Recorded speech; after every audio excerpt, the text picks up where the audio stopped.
Olá, meus caros estudantes do curso de Engenharia de Segurança do Trabalho aqui da Unicesumar, tudo bem com vocês? Aqui quem fala mais uma vez com vocês é o professor Thiago Ribeiro da Costa, coordenador de curso e também professor da disciplina de Gestão de Projetos. Na aula de hoje, que é a nossa terceira aula remota, nós daremos continuidade às nossas discussões. Nas aulas anteriores, nós aprendemos toda a questão conceitual sobre o que vem a ser uma boa gestão de projetos, qual é a sua importância, quais são as estruturas empresariais que contam com gestão de projetos, minimamente, frente às estruturas orientadas apenas às funções, que é o que nós convencionamos chamar de estruturas funcionais. Apresentamos os diferentes níveis de gestão de projetos, apresentamos as diferentes hierarquizações que um projeto pode ter dentro de uma determinada empresa, demonstramos a vocês que as estruturas empresariais elas podem ser consideradas como estruturas matriciais de baixo alcance ou de baixa intensidade de projetos, a de média intensidade ou balanceada e a estrutura fortemente voltada a projetos. O que vai diferenciar uma estrutura da outra é justamente o fato de nós termos um avanço na hierarquia do gestor de projetos. Quando nós temos uma empresa que não tem forte vinculação com os projetos, nós aprendemos que não há nem a presença de um gestor de projetos. Basicamente, o que nós temos é um coordenador de projetos, que ele está vinculado a uma gerência funcional, e esta sua vinculação à gerência funcional faz com que ele tenha uma dupla função. Então ele vai coordenar o andamento de um determinado projeto, que muito provavelmente não passou por todo o crivo do gestor de portfólio, e ele também vai conduzir as suas atividades corriqueiras, as suas atividades normais. Quando nós temos uma empresa com estrutura matricial balanceada ou até mesmo uma estrutura fortificada, nós temos uma elevação da importância do processo de coordenação de projetos. Esse processo ele transcende a questão da coordenação e passa a ser, de fato, uma gestão de projetos. Inclusive, se nós pensarmos numa empresa que tem uma estrutura matricial forte, as empresas terão todo o processo de gestão de portfólio e toda a análise dos projetos mediante a gestão de portfólio, que é um departamento staff ao CEO da empresa, ao chefe, ao comandante da empresa, e esse departamento terá toda a função de poder analisar a oportunidade gerada pelos parceiros, gerada pelo próprio gestor de projetos, no sentido de validá-la para que ela possa finalmente transitar da gestão de portfólios para a gestão do projeto em si, já nas mãos de um escritório de projetos que está no mesmo nível das gerências funcionais. Então, basicamente, nós aprendemos a parte estrutural. E mais recentemente, no finalzinho da nossa segunda aula, que foi proferida, ministrada na última sexta-feira, dia 12 de setembro, nós apresentamos a vocês dia 11, Dia 12 de setembro foi um sábado. Nós apresentamos nessa última aula toda a questão de formalização de uma oportunidade. Nós demonstramos para vocês de que maneiras essa formalização de projetos é executada, de maneira que nós temos uma série de formulários para apresentação dessas oportunidades.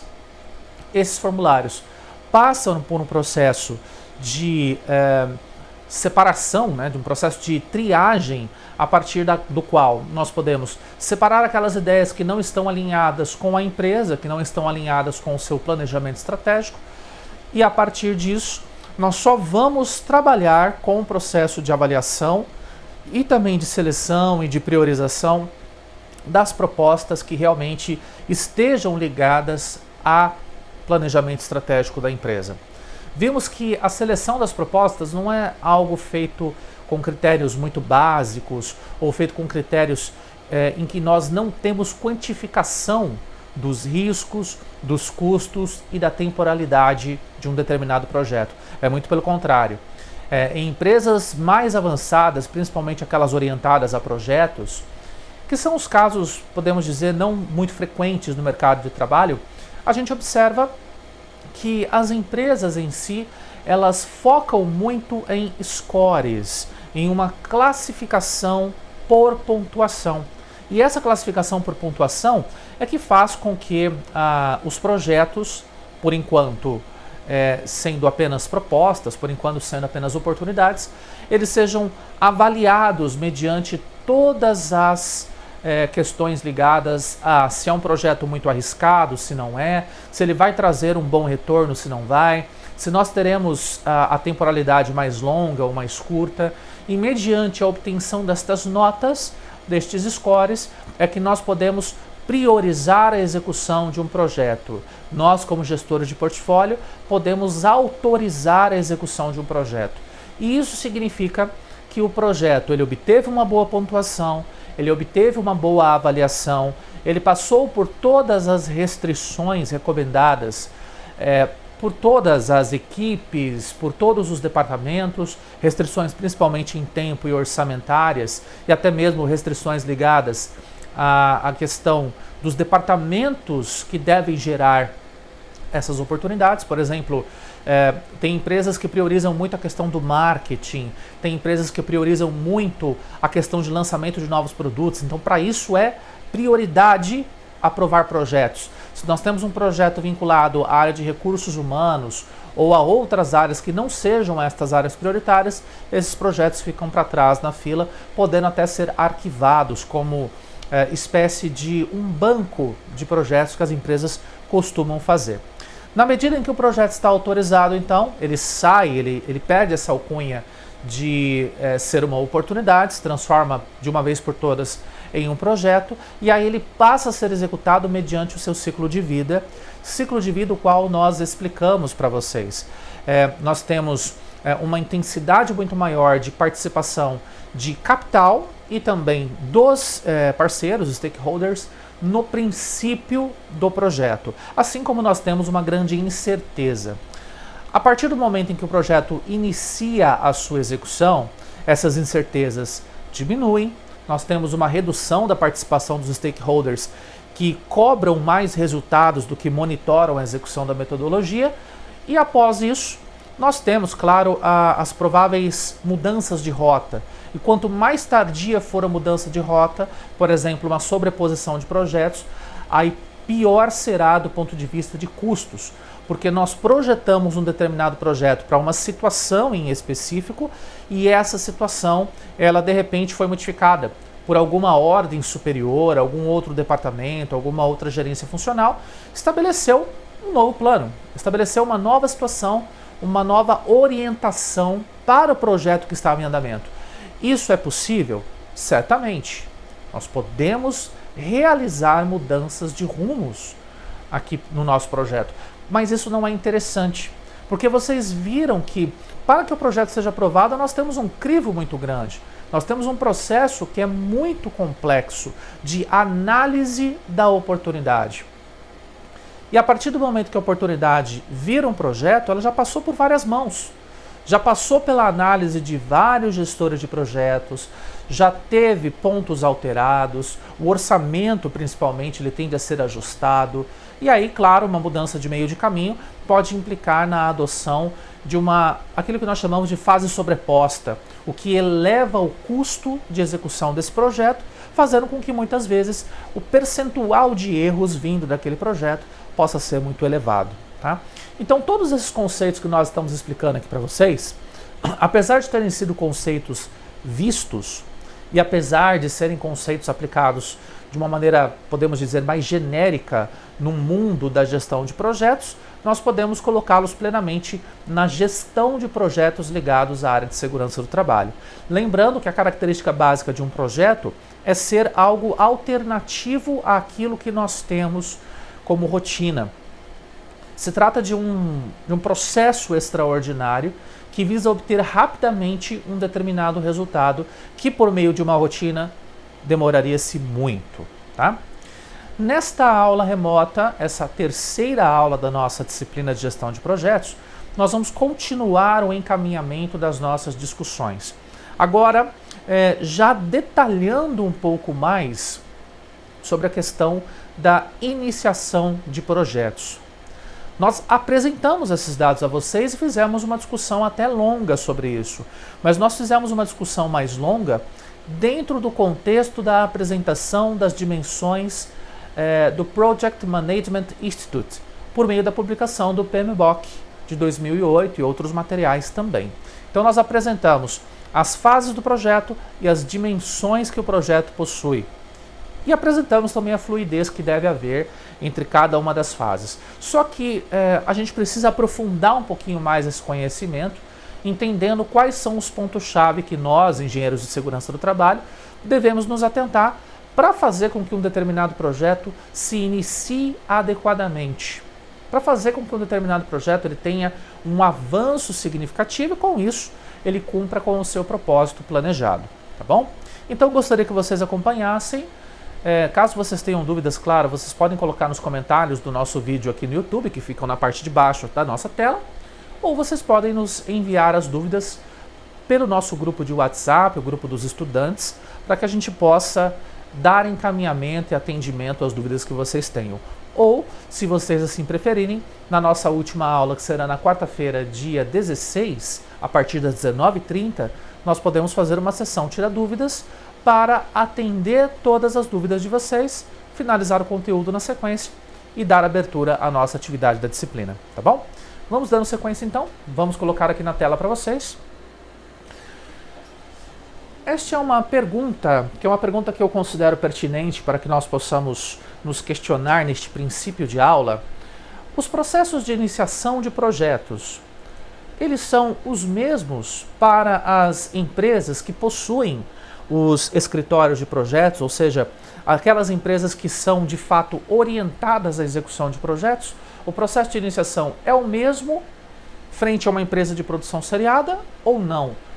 Como que a gente inicia um projeto dentro de uma empresa, considerando o caso que nós temos aqui em tela, que é uma empresa de produção seriada, e o caso de uma empresa orientada a projetos.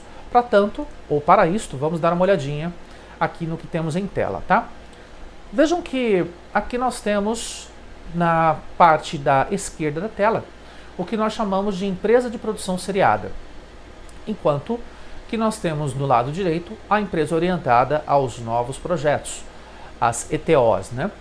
Bom, aqui vocês podem perceber que a ideia dos novos projetos, ela geralmente passa pelas estruturas de gestão que são mais ligadas a gestões funcionais. Ou seja, não existe um gestor de projetos ou gestor de portfólio. Porém, a presença do gestor de portfólio, ela está aqui se relacionando mais em nível de staff. Ou seja, primeiro eu vou consultar os meus gestores de área, os meus gestores de produção ou gestores funcionais, para depois haver uma consulta ao gestor de portfólios. Logo na sequência, eu faço uma análise de viabilidade. E na sequência, temos uma confirmação do escopo junto aos gestores e adaptação ao orçamento. Ou seja, nós estamos com isso, né, afirmando que a ideia de novos projetos não passa necessariamente pelo desenvolvimento do gestor de portfólios.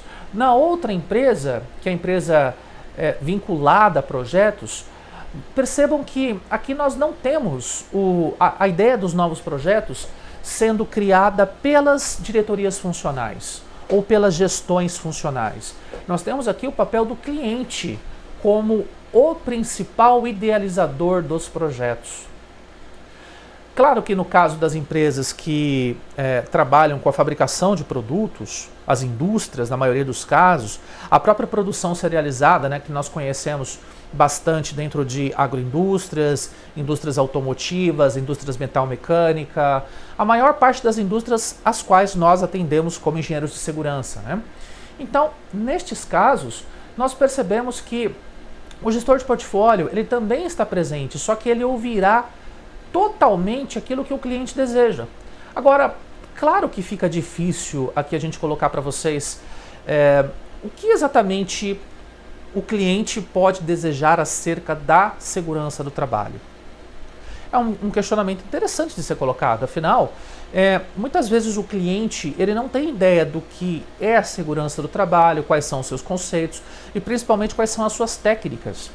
E realmente nós nos deparamos com uma situação que é muito complicada, que dentro da gestão de projetos é difícil nós obtermos do cliente algum subsídio ou alguma situação que nos permita construir um projeto dentro das suas necessidades. Esse é um ponto crucial, é um ponto complicado. Então, volto a afirmar, dentro do mundo da segurança do trabalho, é difícil nós termos uma empresa totalmente orientada a projetos. Porque esta empresa tem no cliente a sua principal fonte de demandas para a criação de novos projetos a serem executados em uma empresa.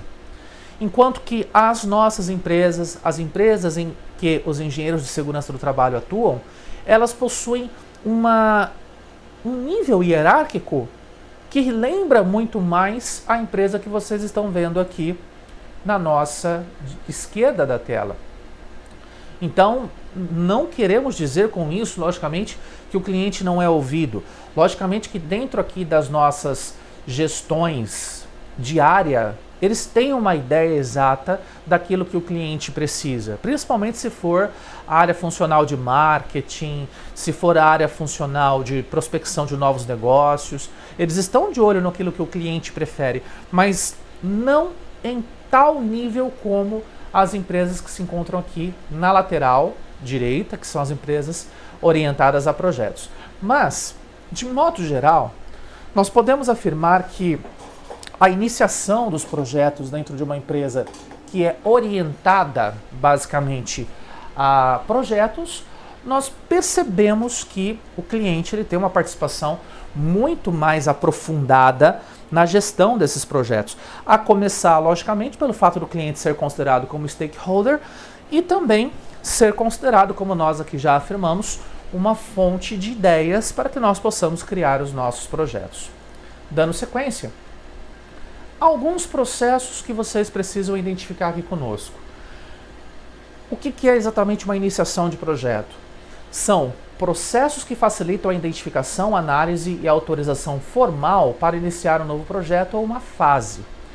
Então, os processos de iniciação geralmente são realizados fora do escopo de controle do projeto pela organização ou pelos métodos de gestão do programa ou de portfólio da empresa.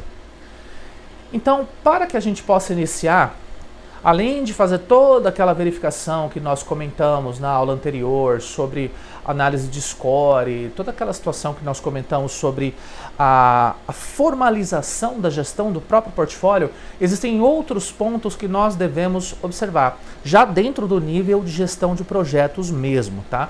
Não é mais junto ao nível de gestão de portfólios, mas dependendo da empresa, podemos até admitir que o gestor de portfólio, antes de fazer a autorização do projeto, ele vai analisar também a questão da viabilidade econômica e principalmente vai aferir se aquele projeto em si cabe dentro do orçamento que é destinado àquela sub-área da empresa, área financeira, área de recursos humanos, área operacional e etc.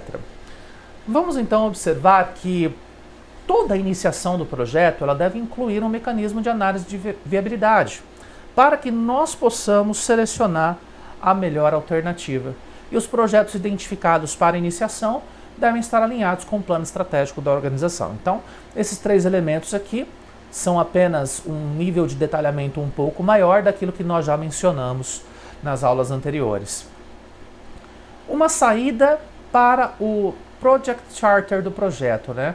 O Project Charter do projeto nada mais é do que a iniciação mesmo do projeto formalizada, a declaração de escopo preliminar e o plano de gerenciamento do escopo são saídas para a iniciação deste projeto.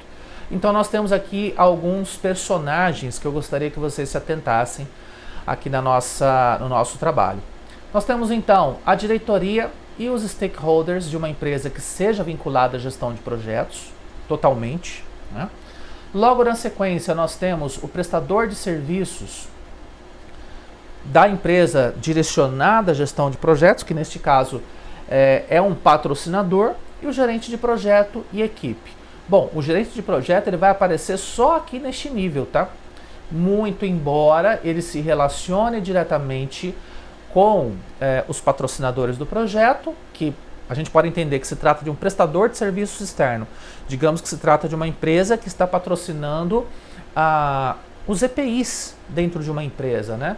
Uma empresa terceirizada que queira vender os seus EPIs, de repente ela está fazendo uma campanha para ampliação de seus clientes e faz uma parceria com a nossa empresa com base no patrocínio.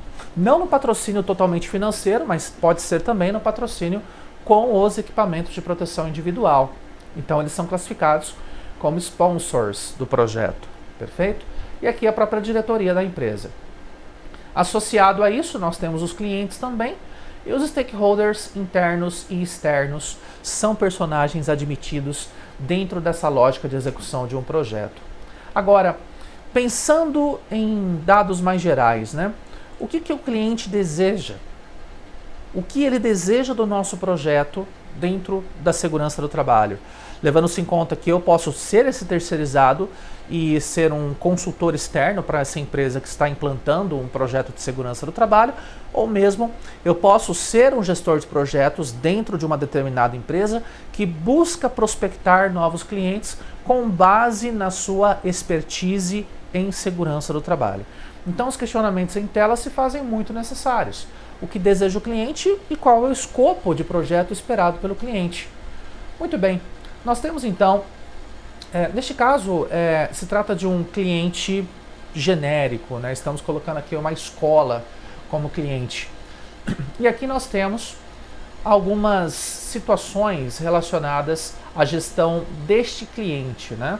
Nós temos aqui a diretoria da escola, a direção pedagógica, o marketing, o financeiro, a diretoria de qualidade e na direção pedagógica estão os professores. Dentro do portfólio de projetos que poderiam ser desenvolvidos para essa escola, basicamente seriam os projetos de capacitação dos professores do COB, que neste caso é o cliente, em gestão de processos e mapeamento de processos, no sentido que ela terá como aprendizado, por meio desses projetos, a absorção de conhecimentos, a difusão, a geração e a própria utilização desses conhecimentos. Então a ideia aqui é demonstrar para vocês que, neste caso, eu estou entrando como um gestor de projetos dentro deste cliente.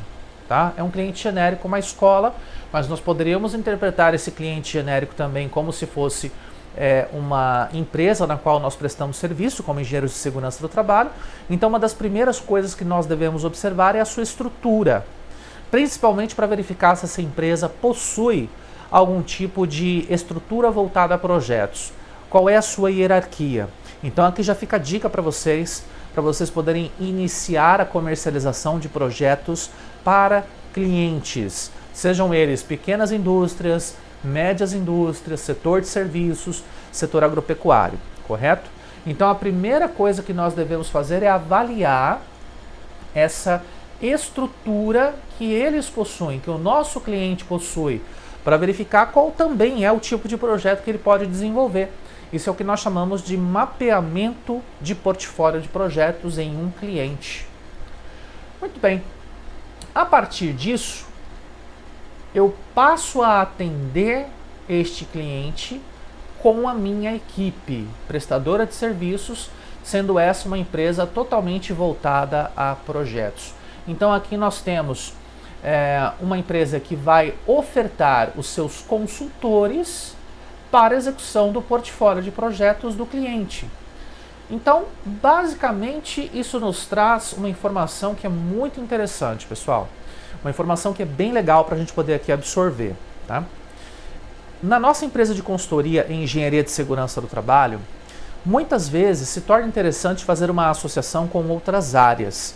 Então, nós poderíamos pensar, por exemplo, numa empresa que tem o seu engenheiro de segurança do trabalho, mas que tenha também uma associação com o engenheiro de produção, com o engenheiro agrônomo, com o engenheiro elétrico, com as maiores áreas que lidam com a questão da segurança do trabalho. Por quê? Cada um desses personagens que são associados, eles podem ser os nossos stakeholders, os nossos parceiros, os nossos consultores, para avaliar um determinado projeto que aquele cliente queira fazer. E a partir dessa avaliação de projeto, eu consigo alinhar este projeto muito mais com aquilo que é o planejamento estratégico da empresa cliente e consigo entregar um produto assimilável por aquela empresa com mais certeza de assimilação. Vejam que, então, a função do gestor de projetos, se ele é um engenheiro de segurança do trabalho e se ele está prestando serviços numa consultoria de engenharia de segurança do trabalho, o serviço dele é: vamos avaliar a estrutura da empresa para a qual nós prestamos serviço. Avaliamos. Obtivemos como produto de diagnóstico o fato dessa empresa ter uma área responsável pelo desenvolvimento de projetos. Então nós vamos alinhar as nossas visões com essa gestão de projetos, com essa área de desenvolvimento de projetos do cliente, para que nós possamos verificar se os projetos até então desenvolvidos, eles estão alinhados com o planejamento estratégico. Para isso a gente precisa conhecer o planejamento estratégico da empresa para a qual nós estamos prestando serviço. E só a partir daí é que nós possamos inserir todos aqueles filtros para analisar se os projetos conduzidos pela empresa que está recebendo o nosso serviço, pelo nosso cliente, são projetos que têm viabilidade, que têm o alto score ou não. Se são projetos que merecem ser engavetados ou merecem um olhar um pouco mais aprofundado em termos de ajuste por parte deste engenheiro de segurança do trabalho consultor em projetos, de modo a fazer com que esse projeto tenha mais assimilação pelos funcionários daquela empresa, que tenha um ciclo de vida muito bem determinado, que tenha uma racionalização de recursos, que permita com que o cliente execute o seu projeto com muito mais assertividade. Perfeito? Levando-se isso em conta, vamos continuar aqui a nossa análise. Então aqui nós temos métodos de gestão de projetos que são métodos alternativos, inclusive o método IMAN, gestão de projetos IMAN, adaptado para a empresa do tipo ETO, que é a empresa direcionada totalmente à sua gestão por projetos, né? Então nós temos todas essas situações que devem ser obedecidas. Se trata de um processo de gestão que nos ilustra o que nós devemos fazer em cada situação. O contato preliminar, o prospect qualificado, a proposta definida, a proposta encaminhada, a proposta aceita e a proposta recusada. São caminhos pelos quais a nossa proposta de prestação de serviços, de gestão de projetos pode assumir. Tá? Então, em cima disso, o que é o contato preliminar e o prospect qualificado? As tarefas e os documentos. Bom, primeiro, o contato, não contrato, é contato, é o preenchimento da ficha de cadastro de oportunidade. Então aqui, muito provavelmente, vocês imaginaram que se tratava de um contato, né? Estou entrando em contato com aquela empresa. Não, não se trata deste contato. Nós já entramos em contato com uma empresa cliente, perfeito? Eu já estou prestando serviços para a empresa cliente. Esse contato inicial é um contato inicial com as formas de gestão de projetos da empresa cliente, para que eu possa averiguar quais são as oportunidades que este cliente pode oferecer para a construção de um novo projeto. Então este é o nosso contato inicial. Vejam lá então que nós temos, ou contato preliminar, como queiram, né? Preenchimento da ficha de cadastro de oportunidade. E logo aqui na sequência nós temos uma descrição adicional. Descrição do responsável pela identificação do projeto, neste caso é você que está me assistindo, que será um futuro gestor de projetos dentro da área de engenharia de segurança do trabalho. O documento para que isso se formalize é a ficha de cadastro da nossa oportunidade. Vejam então que o cliente ele vai te apresentar um determinado cenário e eu, como gestor de projetos, como consultor, eu tenho total habilidade para identificar quais são as problemáticas vivenciadas por aquela empresa, para que eu possa, a partir dessa problemática evidenciada, criar um formulário de oportunidades, tal como nós vimos no final da aula passada, descrevendo a minha pessoa como responsável técnico pela descrição dessa oportunidade. E já no prospect, que seria o prospecto qualificado deste projeto. Isso tanto para projetos existentes dentro daquela empresa, como também para projetos que eu pretendo criar com a minha consultoria. Eu vou definir o projeto, denominação, estratégia, escopo e as premissas. Ele deve ser preenchido junto ao cliente. Nós devemos reunir documentos e informações que são fornecidos pelo cliente. E junto com o levantamento de dados sobre a oportunidade, as anotações, as plantas, os relatórios, tabelas e prospectos, eu posso criar anexos e apêndices no Project Charter. Esse Project Charter é o nosso prospecto do projeto, a caracterização geral do projeto ao qual nós estamos trabalhando. Depois disso, nós devemos dimensionar os recursos humanos para o projeto, a nossa equipe. Formulário de stakeholders seria o nosso formulário a ser inserido. A análise de riscos e das respostas também, o formulário de gerenciamento de riscos do projeto, que é muito parecido com o formulário de score de riscos que nós vimos, só que ele tem um certo aprofundamento, nós vamos demonstrar. E depois, a avaliação da viabilidade técnica pela interveniente, aceitar ou declinar da oportunidade. Ou seja, o nosso cliente, então, ele vai ter uma análise técnica muito mais aprofundada sobre o seu projeto em si, ou até mesmo sobre o projeto que eu, como gestor de projetos, estou desenvolvendo para aquela empresa. Nós nunca devemos chegar com um projeto dentro da área de segurança apenas de modo genérico, né? Eu estou chegando para um cliente, por exemplo, uma cooperativa agroindustrial. Essa cooperativa agroindustrial ela está precisando fazer adequação de todas as suas máquinas para a nova NR12. Tá? Vamos supor que ela ainda não tenha feito, até porque essa questão das adequações da NR12, elas já são, de certa maneira, mais antigas. Né? A última adequação que nós tivemos foi recente. Recente em termos de um ano e meio no máximo.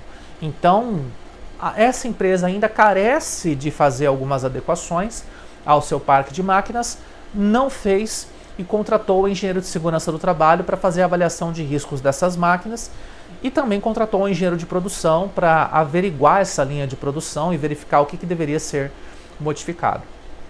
Então nós fizemos o diagnóstico junto com o cliente da estrutura dessa empresa, fizemos uma avaliação do seu planejamento estratégico e criamos oportunidades com base nos dados colhidos por nós na planta de produção e os dados fornecidos pelo cliente em algumas reuniões que nós tivemos com esse cliente no sentido de apresentarmos, ou melhor, de sermos apresentados as problemáticas da empresa.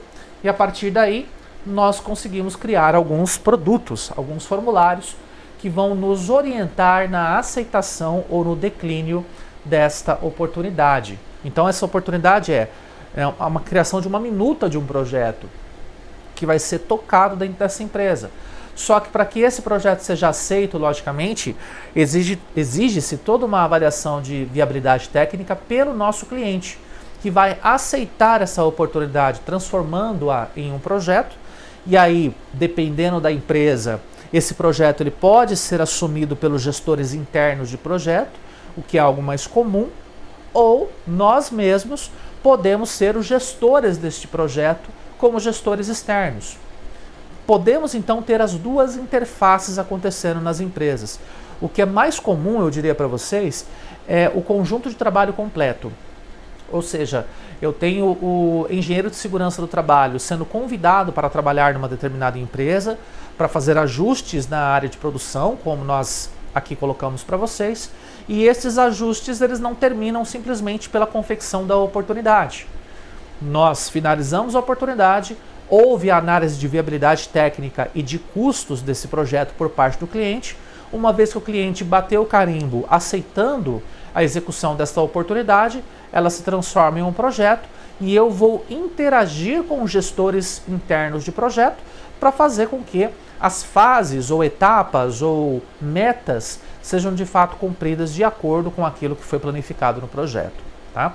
Lembrando que a forma de se executar o projeto, ou seja, o seu conteúdo, o que deve haver dentro do projeto, é uma questão que nós já discutimos ao longo das aulas anteriores. Muito bem, vamos dar andamento. Aqui nós temos as fichas de cadastro, né? Apenas para exemplificar para vocês, logicamente, não é a nossa intenção nos aprofundar demasiadamente nesse assunto, mas vejam que aqui nós temos na ficha de cadastro de oportunidade a identificação do nosso cliente. De praxe, todos os nossos clientes devem ser identificados. Depois disso, um tipo de projeto, onde nós vamos descrever qual é o tipo de projeto que será desenvolvido. Na verdade, se trata de uma oportunidade que ainda se transformará em projeto mediante a aprovação do cliente. Depois disso, responsável pelo atendimento ou venda, neste caso, pode ser um engenheiro de segurança do trabalho, a data e o contato, e o agendamento da visita preliminar, neste caso, seria uma visita ao campo, uma visita ao local de produção, uma visita ao chão de fábrica.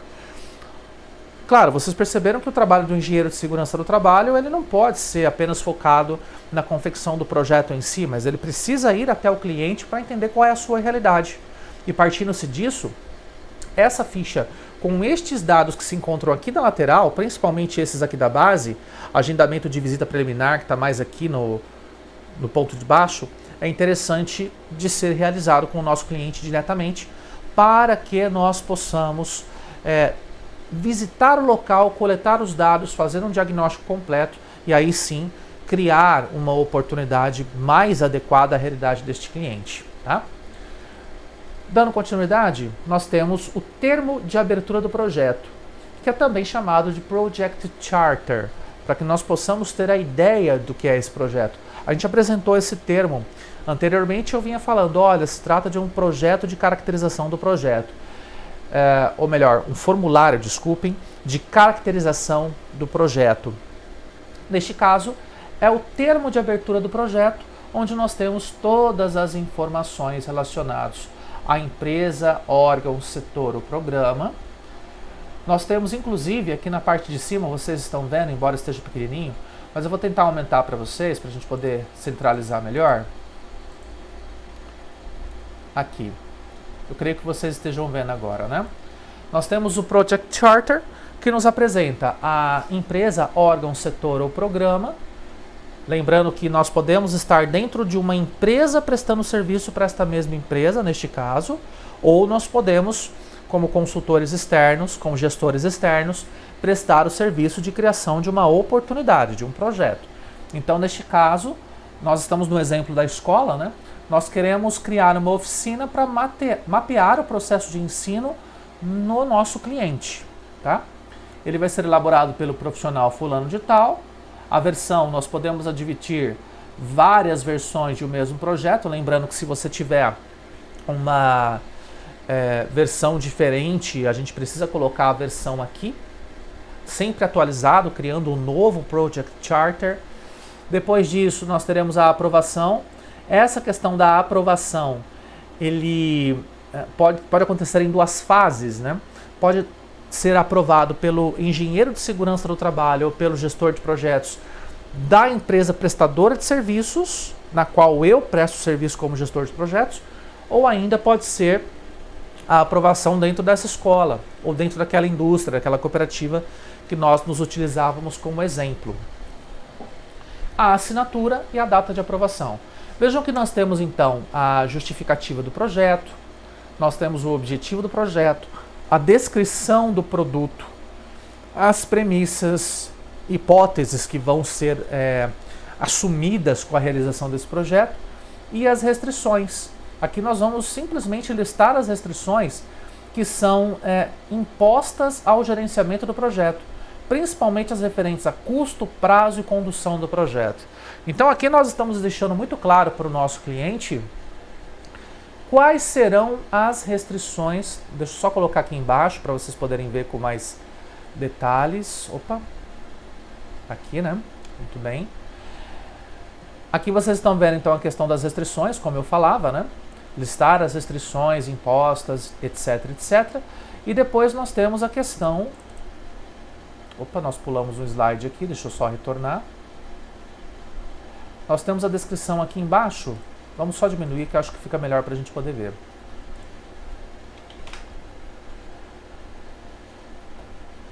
Aqui nós temos na parte de baixo da página a questão das macrofases, a data limite e o custo. E aqui, logo na sequência, a designação do gerente de projetos que vai conduzir a sua ideia. Então, o Project Charter nada mais é do que uma carta de abertura mesmo desse projeto. A partir do momento em que o projeto ele se pretende ser aprovado, ele é uma oportunidade, ok? Essa oportunidade foi julgada dentro de todos os critérios que nós demonstramos na aula anterior. Obtivemos todos os scores, né, o ranqueamento daquele projeto em termos de risco, em termos de tempo, em termos de custos, em termos de retorno. Caracterizamos muito bem a oportunidade. Ela passou por todas as etapas de filtragem e vai receber a autorização dentro da minha empresa, a minha empresa terceirizada, eu como engenheiro de segurança do trabalho, para executar o serviço na cooperativa ou nessa escola, que é o exemplo dos slides aqui. Tá? Então, a partir deste momento, eu já tenho todos os dados possíveis da minha parte para ilustrar para o meu cliente quais vão ser as etapas, quais as datas limite e quais serão os custos a serem assumidos por esse cliente para a execução desse projeto. Além da descrição em termos da justificativa, dos produtos entregáveis, né? Então, o Project Charter é um prospecto, né, bem interessante para que cada um de vocês possa montar uma proposta de serviços adequada. Mas vejam, como isso é importante, como isso é coincidente até mesmo com a gestão do seu trabalho como futuro engenheiro de segurança do trabalho.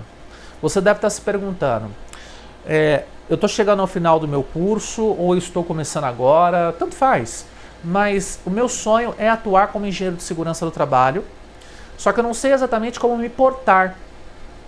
Percebam que dentro dessa discussão toda que nós estamos fazendo ligada ao gerenciamento de projetos, aqui nós estamos lidando com uma forma até mesmo de lidar com os clientes. Nós estamos falando sobre como nos comportarmos frente aos nossos clientes. Um cliente, ele não quer um orçamento de boca, sabe? Ele até pode ligar para você perguntando, olha, Thiago, eu queria que você me dissesse quanto que custa o serviço tal. Eu queria implantar um projeto para que nós possamos implementar aqui na nossa indústria a ISO 9001, a ISO 14001, a ISO 45001 e gostaria que você fosse o consultor nessa proposta. Aí simplesmente eu falo, tudo bem, olha, vai custar 9 mil, 10 mil reais. Mas só. Você não vai dar uma ideia de como que você vai desenvolver esse projeto dentro dessa empresa? E além disso, além de você não dar ideias, você não vai buscar informações desse cliente para identificar se existe um alinhamento daquilo que você pensa em fazer na empresa com o planejamento estratégico daquela empresa. Nós percebemos que um dos critérios para uma oportunidade, que é justamente essa oportunidade que eu estou exemplificando agora, de implementar a ISO 45001 numa empresa, nós identificamos isso como uma oportunidade. Um dos critérios para que ela não seja aceita é simplesmente ela não estar presente no planejamento estratégico, não ser uma das suas sub-áreas. Percebem? Então é muito interessante que vocês possam consultar os clientes de vocês. E na medida em que vocês fazem essa consulta, vocês têm uma certeza maior de que o projeto que você está desenvolvendo, a minuta de projeto ou oportunidade, como queira, ela será direcionada para o atendimento das necessidades dos nossos clientes. E esse cliente terá muito mais aceitação ao seu projeto. Na hora em que você apresentar aqui esse Project Charter para ele, ele vai avaliar o teu projeto, vai avaliar os custos, as metas, a justificativa, principalmente os produtos entregáveis, e vai verificar que tudo isso está muito bem organizado, que está bacana, que dá para seguir dessa maneira. E claro, você demonstrando a construção da sua proposta de consultoria para essa empresa dessa maneira como nós temos aqui na tela, certamente você estará assumindo o fato de que você está se associando aos gestores internos de projeto daquela empresa em sinergia, para fazer com que a taxa de sucesso daquele projeto seja uma das mais elevadas. Dando continuidade ainda, nós temos aqui um outro formulário, que é o formulário dos stakeholders. Lembrem-se, pessoal, nós estamos falando aqui do método, só voltar um pouquinho, do método de gestão de projetos IMAN, que é adaptado a empresas que são totalmente vinculadas a projetos. Isso significa o quê? Significa que você agora está prestando consultoria e a sua empresa de consultoria, você como engenheiro de segurança do trabalho, tem consultorias voltadas apenas à execução de projetos. Por isso que a gente está tratando desses formulários. E este formulário aqui dos stakeholders, apenas para ilustrar com um pouquinho mais de detalhes, nós temos aqui o número de referência. Da mesma forma, os dados aqui de cima, eles são dados muito parecidos com o formulário anterior, tá? Aqui nós temos o número de referência, o nome do nosso parceiro, a empresa ou equipe, o cargo ou competência, o e-mail e o telefone fax, um endereço e alguma observação. Basicamente é uma ficha de cadastro, né? Não tem muito segredo na ficha dos stakeholders. Nós estamos vendo aqui de cima a baixo que é apenas uma ficha que busca identificar quem são os stakeholders. Lembrando que o stakeholder não é um sponsor necessariamente. Todo sponsor, todo patrocinador é um parceiro, mas nem todo parceiro é um patrocinador ou tem condições para isso. E dentro da questão dos sponsors, é muito interessante evidenciar também, dentro daquela empresa, daquele exemplo que eu havia dado, da cooperativa que quer implementar um grupo de EPIs novos. E aí nós temos uma empresa produtora de EPIs que está patrocinando esse processo. Então ela vai fornecer os EPIs e a capacitação necessária para a utilização desses novos EPIs. Então isso é um patrocínio. Eu não estou bancando o custo do projeto financeiramente, mas eu estou bancando parte do custo do projeto com insumos. E isso é plenamente possível dentro do mundo da gestão dos projetos. Perfeito? Adiante, nós temos aqui então, só colocando aqui no slide mais uma vez. Perdão, vamos voltar aqui ao Project Charter, nós já vimos. Aqui a iniciação, junto com os stakeholders. E aqui para o gerenciamento de riscos, pessoal. Esse formulário, ao meu ver, é um dos formulários mais legais que a gente poderia ter, porque ele evidencia a gestão de riscos, de um determinado processo, mais ou menos dentro daquele escopo dos scores que nós havíamos discutido anteriormente. Então, vamos só aumentá-lo um pouquinho para vocês poderem visualizar. Vamos colocar aqui mais no meio da tela, tá? E aqui mais em cima, opa! Esses slides estão, como eles ficam muito grandes, pessoal, não notem, a gente acaba pulando de um slide para outro, porque o zoom não nos favorece tanto. Mas aqui, o cabeçalho dele, né, para a gente poder colocar aqui em 60% de zoom, o cabeçalho dele ele é praticamente o mesmo cabeçalho, vocês estão vendo? É o mesmo cabeçalho dos formulários anteriores. Nome do projeto, gerente do projeto, elaborado por, aprovado por e assinatura, tá?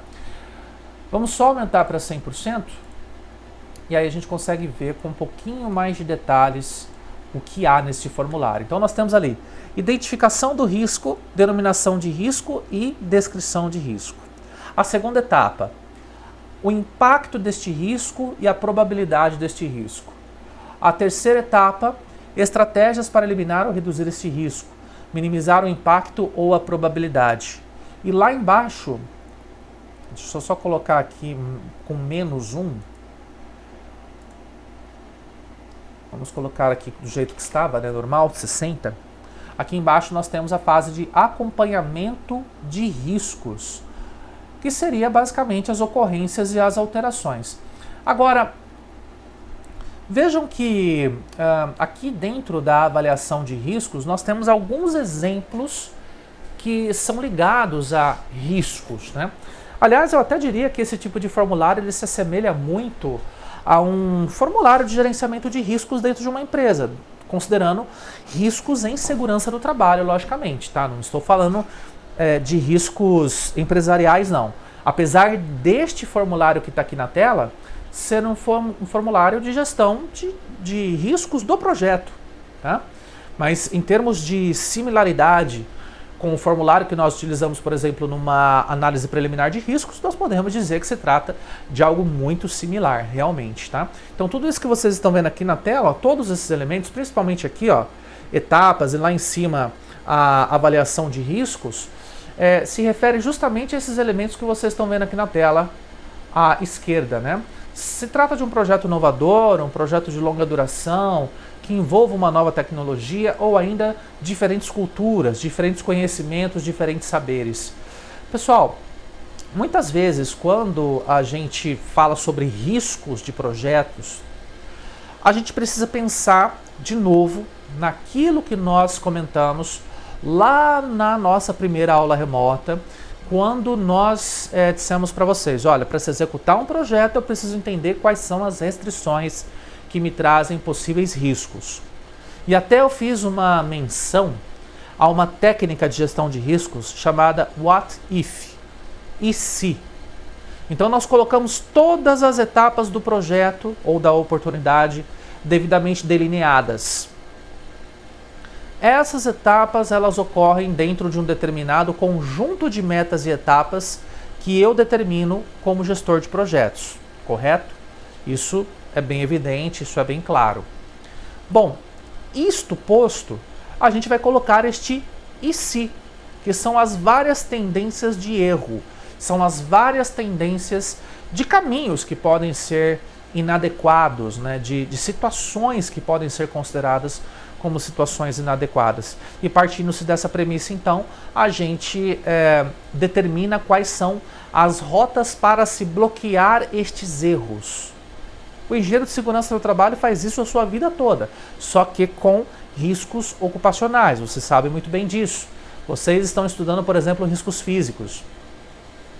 O caminho que o engenheiro de segurança do trabalho faz para tentar diagnosticar os riscos é justamente avaliar o ambiente, avaliar as possíveis fontes, avaliar a energia dos impactos deste risco sobre o ser humano e as consequências e frequências, para justamente determinarmos qual é a amplitude desse risco e logo na sequência podermos colocar alguma estratégia de mitigação desse risco.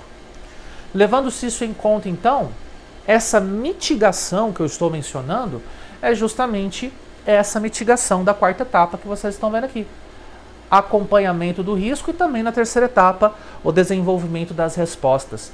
É importante evidenciar que para cada problema ou risco que vocês encontrarem, nós devemos ter também associado uma estratégia de mitigação. E tudo isso aqui, pessoal, vejam, é só iniciação do projeto, tá? Então vejam que iniciar um projeto não é simplesmente criar o projeto em si.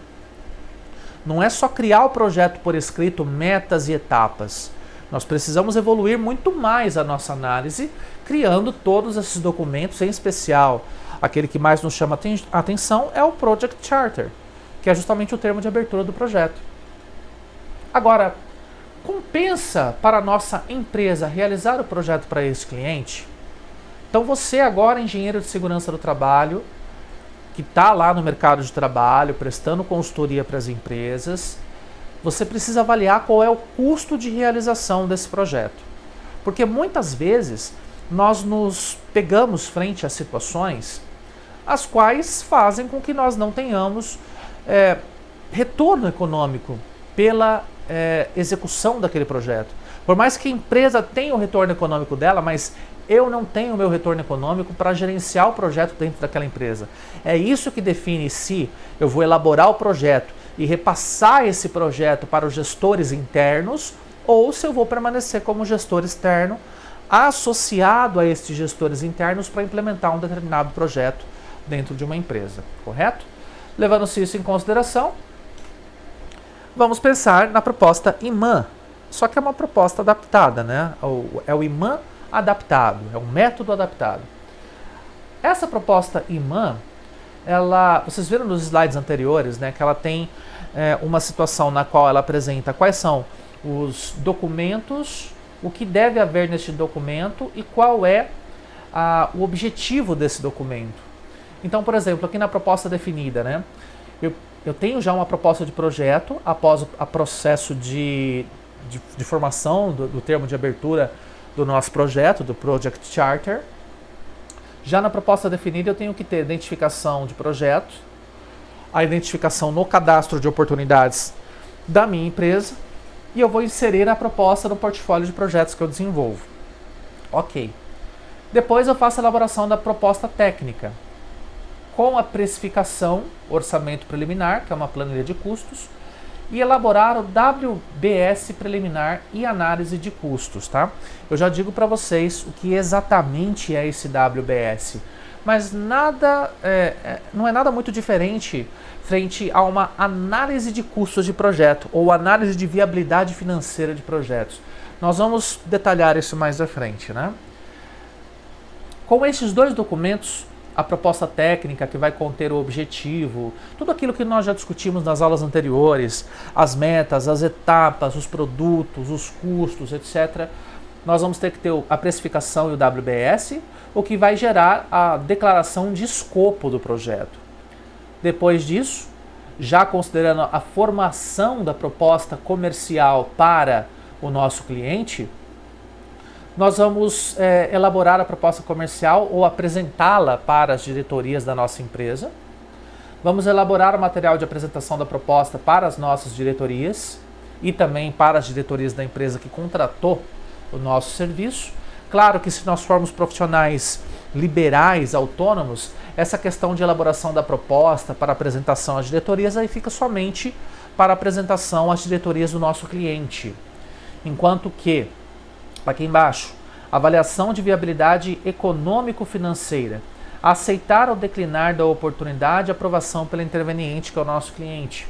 Aplicar métodos de cálculo de taxa de referência, o VPL, que é o valor presente líquido, o payback e matrizes de tomada de decisão.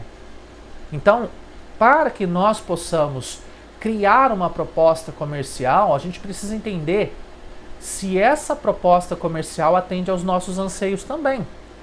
Não é simplesmente pensar num orçamento de projeto, esse projeto aqui vai custar R$5.000, e não pensar nestes outros fatores. Porque compor um orçamento para a gente poder trabalhar com o projeto, e também para que esse projeto possa render frutos para a empresa, pode não ser algo tão fácil. E realmente não é a partir do momento em que nós temos que levar em consideração todos esses fatores que vocês estão vendo aqui bem no cantinho, ó, TIR, VPL e Payback. Tá? Mas eu tenho que colocar isso no orçamento do meu trabalho e também considerar que isso é importante para o meu projeto. Para o projeto é essencial, não adianta a gente querer colocar para vocês que não é necessário, porque de fato é necessário calcularmos todos esses fatores para fazer com que o principal olhar do nosso gestor, que é um olhar muito focado na questão dos custos, ele de fato seja um olhar positivo, porque não adianta de nada eu projetar algo muito caro, o nosso cliente não compra. E aí nós só perdemos tempo com a execução do nosso projeto, percebem? Então nós precisamos ter esse cuidado de criar algo palpável para o nosso cliente. Então devemos considerar todos esses fatores aqui, ó. Opa! Isso, exatamente. Todos esses fatores que vocês estão vendo aqui do ladinho, para considerarmos a viabilidade financeira desse projeto. Tá? Muito bem. Então nós fizemos o registro do projeto na nossa carteira de projetos, do nosso termo de abertura de projetos, que é o nosso Project Charter. Nós desenvolvemos então toda essa parte documental, isso está ok. Após isso, nós avaliamos tecnicamente essa proposta. E essa avaliação técnica da proposta envolve justamente aqui a nossa identificação do projeto lá em cima, código ou número, que é bem simplesinho. Tem também a questão da referência de identificação, colocando as principais informações. E vamos sair daqui para dar espaço para informação. Essa questão de inserirmos o nosso projeto dentro de uma carteira de projetos pode ser basicamente um simples formulário em Word, que a maioria das empresas faz, ou ainda um banco de dados no Microsoft Access, ou algum software especializado, que é o MS Project, ou outros softwares que nos auxiliem a cadastrar e gerenciar as nossas propostas de projeto. Então nós temos aqui, por exemplo, né, lá nos formulários lá de trás nós temos alguns formulários de Project Charter que foram cadastrados dentro de um sistema de gestão de projetos ou de um sistema de banco de dados de projetos. E aí nós temos lá, por exemplo, capacitação em gestão de projetos, treinamento em Six Sigma, consultoria em gestão de projetos. Essas são as categorias de projetos que nós temos. E aqui nós temos a descrição dos nossos clientes, em termos de código, em termos de projeto, quem é o gerente, quando ele será concluído, qual é o orçamento voltado para ele e o hiperlink para o Project Charter, ou P-Charter como nós chamamos. E aí, na medida em que a gente tem esse cadastro, essa carteira de projetos das ETOs, né, considerando que nós podemos ser também uma ETO, nós podemos demonstrar esse portfólio ou ainda nos utilizarmos do escopo de um determinado projeto para a criação de outro projeto que seja na mesma empresa, o mesmo cliente, desde que, logicamente, nós tenhamos características bastante parecidas entre estes projetos, tá certo? Pessoal, por enquanto, nós vamos fazer uma pequena pausa, né? Até aqui nós aprendemos, então, algumas características ligadas à iniciação dos nossos projetos, ao que nós chamamos de processo inicial via P-Charter, que é o nosso portfólio, né, o nosso termo de abertura de projetos. Nós entendemos que há necessidade de se fazer uma viabilidade ou uma análise de viabilidade técnica, uma análise de viabilidade financeira, e aprendemos que abrir um projeto não é somente ofertar o projeto técnico sem maiores descrições financeiras. É muito pelo contrário.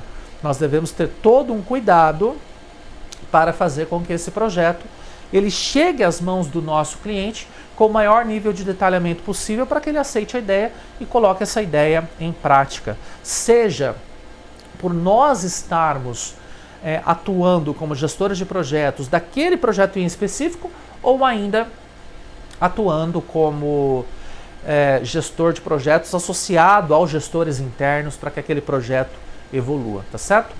Na segunda etapa, nós vamos destinar o vídeo para vocês aqui, sempre eu erro, deste ladinho, professor, tá com falta de prática, hein, professor? Ó, deste ladinho aqui, ó, vai aparecer o nosso card do YouTube para vocês acessarem a nossa segunda etapa da aula número 3, tá bom? Aula remota número 3, aqui de gestão de projetos. Espero que vocês tenham gostado. Vamos tomar uma aguinha, vamos dar uma respirada e logo logo nós começaremos o nosso segundo vídeo. Te espero por lá, hein? Muito obrigado por enquanto. Tchau, tchau.